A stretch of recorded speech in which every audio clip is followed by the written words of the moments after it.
Before starting further, I would like you to know that I respect your freedom to choose whatever spiritual path you feel called to, and that is regardless of whether I agree with your choice or not. When you see this, I hope that you see the same thing that I see, that we are creativity of God.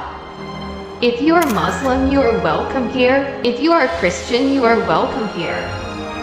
If you are of another religious or philosophical origin, you are welcome here. If you are male or female, you are welcome here. As a young Muslim woman, I am very proud of my religion, because it gives me confidence in what I do at all times. Growing up in a mostly Muslim family, but not with one of my other mothers, who was non-Muslim, I couldn't ignore that fact, and from a young age I was exposed to people of other religions. At home, at school, and in the community. Fortunately, besides having a family, I also live in a country that has a tolerant nature, namely Indonesia, in the midst of damage in the name of religion, and not only my religion, but all major religions in the world. The misuse and manipulation of religious teachings has affected our social and cultural norms, laws, and daily lives, to the point where we sometimes don't realize it. Women have the role and power to promote interfaith harmony and bridge the gap between religions, just like my two mothers did at home. Both my mothers were very religious, praying and praise God for her blessings. They were funny and patient and fair to all 8 of their children. So I have the same expectations. I was never taught that God discriminates between genders, and their understanding is that God is near, loving, forgiving, a giver of blessings, and all good things are in Him. If God is love, then women are representative of His love and compassion when it comes to people and religion. Okay, this is not as easy as it seems. At that time I was a child. And when I turned 18, the situation was not the same, as I was quickly introduced to other aspects of religion and met new people who understood more about religion. So I found myself talking to my siblings, friends, and teachers, even though I was given the same foundation.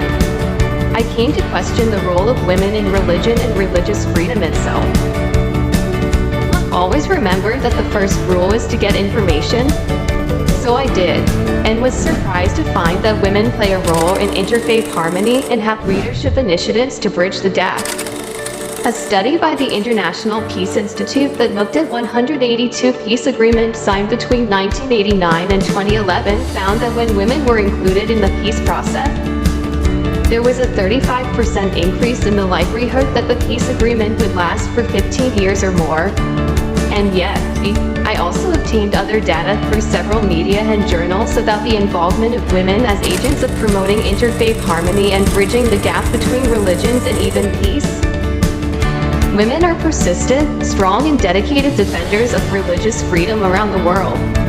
From high-level interfaith processes and international forums to local negotiations, women's efforts play a vital role in securing religious freedom for their communities and millions of people around the world. There is no dominant method that women use to advance the right to religious freedom. Some women lead normal lives, taking the time to volunteer with religious and interfaith groups in their communities, while others by choice or circumstance, such as conflict, migration, and personal experience, become lifelong advocates for religious freedom. At the United States Institute of Peace, the Risk, Religion, and Inclusive Societies team works to understand how women of faith engage and partner with other peace builders in their local communities. And RIS's flagship project, Women of Faith Negotiating the Front Lines, has documented many cases of women of faith around the world. Women of faith, devotion, and social status who intervene in their communities and countries to promote and guarantee religious freedom rights. This series of stories shows the role of women, while others show the risks of excluding them and becoming active religious peacemakers. Regarding Indonesia itself, it has a track record of practicing religious inclusion effectively. For example, through religious organizations that contribute positively to building a more inclusive Indonesia, such as Nahdlatul Ulama, NU, and Muhammadiyah. In addition, Indonesian women also play roles ranging from volunteering, conducting research and publishing academic works, to engaging in diplomacy to strengthen interfaith relations and promote peace and justice. But I won't make a video if it doesn't answer my other question, especially some things like this. as society continues to grapple with the complexities of religious diversity. Recognizing the challenges faced by religious minorities is also crucial. By learning some of the solutions that you may already know, ranging from studying history, addressing contemporary issues, encouraging inclusivity through dialogue, encouraging representation, and encouraging international initiatives. Now, why should women also be involved in representation? And what initiatives do women have in their leadership? Interfaith offers a specific contribution to interreligious dialogue. To break down borders to join different communities, their actions are often underestimated for these three reasons. 1. Religious institutions are still structurally dominated by men too. Interfaith dialogue is often defined as a space to talk about political problems or community relations problems in a society dominated by the patriarchal model. 3. The few funders of dialogue actions neglect the role of women. They live a double marginalization. On the one hand, they experience the closure of the patriarchal model dominant in religious institutions, and on the other, they experience the distrust of feminist movements. There are several reasons why women need to be involved in promoting religious freedom and bridging the gap between religions.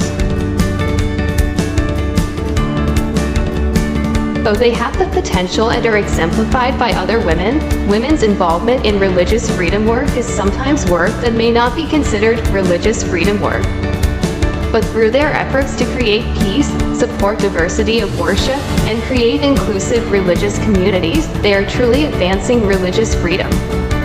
So as women, God has given us the same opportunities, so do your part and play your part in a peaceful way. In closing, I hope you feel the power of your voice today and every time. Religious freedom is not taken for granted. It is cultivated through our actions, and every day we build it in Indonesia through those things. We have no choice but to voice the message of human rights and stay at the table of dialogue. Because without us speaking, people won't know, and if you don't speak quickly, others will cut you off.